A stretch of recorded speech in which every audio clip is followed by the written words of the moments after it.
आगे बढ़ेंगे। यूपी से खबर है जहां कोरोना का कहर देखा जा रहा है। पिछले 24 घंटों में अगर नजर डालें तो 323 मरीज मिले हैं। सिर्फ बस्ती में एक दिन में मिले हैं 22 मरीज। तो हम आपको उत्तर प्रदेश का ये आंकड़ा दिखा रहे हैं जहां जिला बस्ती में कल बेहद तशवीश की खबर आई, जहां एक दिन में 22 मरीज मिले। इससे पहले उत्तर प्रदेश में एक दिन में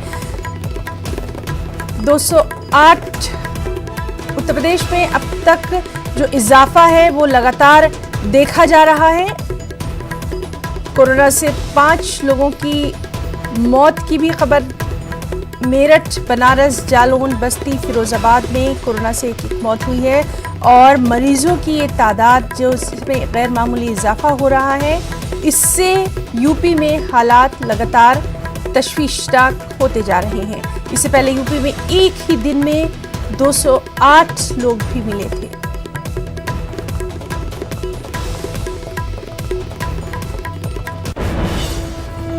और इस सब के बीच में सियासत भी वहां उरूज पर है। प्रियंका गांधी की जानिब से मजदूरों के लिए मुहैया कराई गई बसों को यूपी हुकूमत ने इजाजत नहीं दी। यूपी हुकूमत का कहना है कि बसों की जो फहरिस्त दी गई थी वो नामुकम्मल थी। अब कांग्रेस और बीजेपी में नई जंग छिड़ गई है। दोनों एक दूसरे पर बस के मामले पर सियासत करने का इल्जाम लगा रहे हैं, जबकि इन सब के बीच सबसे परेशान अगर कोई है तो वो है मजदूर।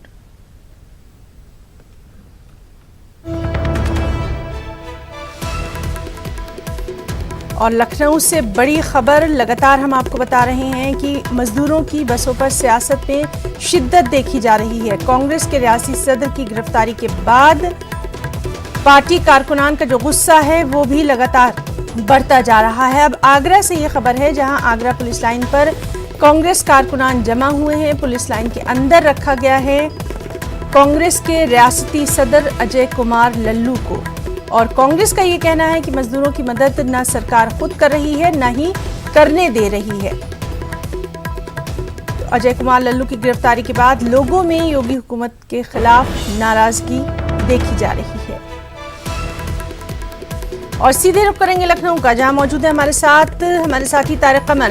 तारिक, पहली बात तो ये है कि कोरोना का कहर उत्तर प्रदेश में लगातार पिछले कुछ दिनों में बढ़ता जा रहा है और इस सब के बीच में बसों की सियासत, अब तो बस करें लोग। हाँ देखिए, बहुत अहम बात आपने कही है कि कहीं ना कहीं ये जो सियासत हो या कोरोना का कहर हो, इसके माबेन जो पिस रहे हैं वो मजदूर ही पिस रहे हैं ना। और बुनियादी बात यह है कि देखिए, जब प्रियंका गांधी की जानिब से खत भेजा गया था तो उसके जवाब में बड़ी ताखीर की गई और फिर जो हम देख रहे हैं और कांग्रेस के जिम्मेदार लोगों से हमारी बात भी हुई है, उन्होंने तो ये नतीजा निकल के सामने आ रहा है कि कहीं ना कहीं ये जो सियासत है इसको मनफी सिमत में ले जाया जा रहा है। और देखिए, इसमें हो क्या रहा है कि ताखीर के सबब या परमिशन सही न दिए जाने के सबब या कहीं भी कागजात की बुनियाद पर कोई उसमें खामियां तलाश करने के सबब नुकसान बड़े पैमाने पर उन मजदूरों का और मुआहिर मजदूरों का हो रहा है जो वाकई चल नहीं पा रहे हैं, जो अपने घरों तक पहुंचना चाहते हैं भूख की वजह से और बीमारियों की वजह से जिनकी अमवात हो रही है। तो देखिए, इसमें देखने की बात यही है कि जिस अंदाज से लल्लू कुमार को फतेहपुर सीकरी से गिरफ्तार करने के बाद आगरा में रखा गया है और कांग्रेस अरकान का गुस्सा बढ़ता जा रहा है, तो ये अपने आप में देखिए फितरी तकाजा है।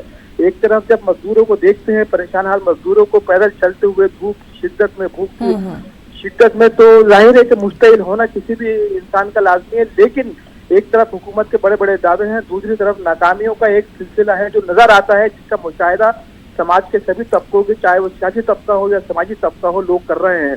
तो देखिए, कांग्रेस की जो ये पेशरफ थी इसको वो बात साफ तौर पर कहा गया जी। तो बहरहाल सियासत जारी है। तारिक, इस सब के बीच में बहुत जल्दी आंकड़ा भी जानना चाहेंगे यूपी के मुख्तलिफ जो इलाके हैं, मुख्तलिफ शहर हैं, वहां पर कोरोना का।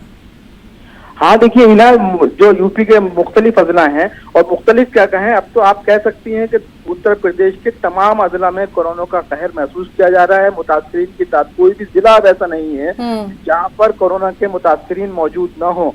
और देखिए, जिस अंदाज से ये सिलसिला बढ़ रहा है ये तशवीशनाक है और उन तमाम तर दावों के इंतजामिया के और तमाम जो मेडिकल हमारे अफसरान हैं उनके दावों के बावजूद भी ये सिलसिला रुक नहीं पा रहा है। चाहे हम आगरा की बात कर लें, लखनऊ की बात कर लें, मेरठ की बात करें या दूसरे शहरों की बात करें, जहां पर ये चेन जो है मुसलसल बदस्तूर जारी है, टूटने का नाम ही नहीं ले रही है। रोज केसेस का आना, बड़ी तादाद में आना। आपने देखा कि 202 केसेस हुए पूरे रियासत में, उसके बाद 208 केसेस हुए। अब जो आंकड़ा है, ये आदाद शुमार है, ये 300 से ज्यादा है। और शाम तक का जब हम देखेंगे रिपोर्ट तो हमें मालूम होगा कि 21 हद तक तशवीशनाक हो चुका है। तो देखिए, ये एक तरफ लापरवाहियां हो रही हैं, दूसरी तरफ सियासत हो रही है, और तीसरी तरफ इस कोरोना का कहर भी बढ़ता जा रहा है। तो चारों तरफ से ऐसा महसूस होता है कि लोग घिरते जा रहे हैं, चाहे वो सियासी मुहाज हो, समाजी मुहाज हो, या ये वायरस वाला मुहाज हो। इसमें बहुत संजीदगी की जरूरत है। दरख्वास्त बहुत अहम दानिश्वर ये भी कर रहे हैं कि इस वक्त सियासत न की जाए, इस वक्त लोगों के मसाइल पर गौर व खोज करते हुए ऐसे इक़दाम किए जाएं। जी तारिक कमर, तो बिल्कुल हर तरफ से यही बात हो रही है कि सियासत नहीं होना है, बल्कि कोरोना से लड़ने के लिए सभी को मुत्तहिद होकर काम करने की जरूरत है। बहुत बहुत शुक्रिया तारिक कमर तमाम तर तफसीलात के लिए।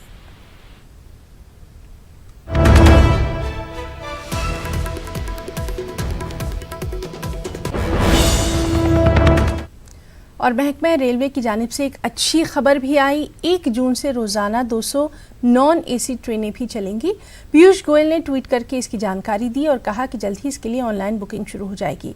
ये 200 ट्रेनें अपने टाइम टेबल के मुताबिक रोज़ाना चलेंगी। इन ट्रेनों के लिए टिकटों की बुकिंग IRCTC की वेबसाइट से ही होना है। साथ ही अगर हालात बेहतर रहे तो 200 ट्रेनें मज़ीद बढ़ा दी जाएंगी।